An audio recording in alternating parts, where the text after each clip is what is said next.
দেশের স্বরাষ্ট্রমন্ত্রী তার বক্তব্যে যেভাবে তাকে সম্ভাষণ তার প্রতি রেখেছেন কিংবা দেখেছেন এই দিদি, এইটা আমাদেরকে, আমার মনে হয় প্রতিটি নারী বাংলায় ব্যথিত শুধু নয়, অপমানিত।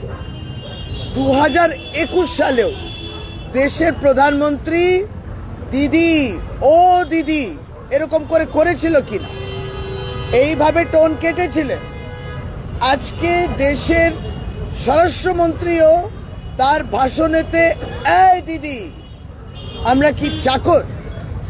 আমরা কি তাদের দলদাস? আমরা মহিলা, এই রাজনৈতিক সৌজন্য কি তাদের কাছে প্রত্যাশা রাখতে পারি না বলে বুঝলাম। কারণ এইটা তাদের কালচার, তাদের ডিএনএর মধ্যে রয়েছে। আমরা যখন আপনাদেরকে নারী বিদ্বেষের কথা বলতাম, বাংলার মাটি বুঝেছিল যে সত্যি ভারতীয় জনতা পার্টি নারী শক্তি, এই যে নারী সংরক্ষণের মধ্যে দিয়ে নারী শক্তি, এই সমস্ত ভাওতাবাজি, এই যে মাতৃশক্তি ভরসা কার্ড যেমন ভাওতাবাজি, এই 3000 টাকা দেব, সমস্তটা ভাওতাবাজি। কিন্তু এখন রাজনৈতিক বক্তব্য, একটা নির্বাচনে আসছেন, আপনার প্রার্থীর জন্য আপনারা লড়ছেন ভারতীয় জনতা পার্টি, তারপরে প্রতিনিয়ত আপনাদের ভাষণে আপনারা মমতা বন্দ্যোপাধ্যায়কে অসত্য কথা বলে আক্রমণ করছেন।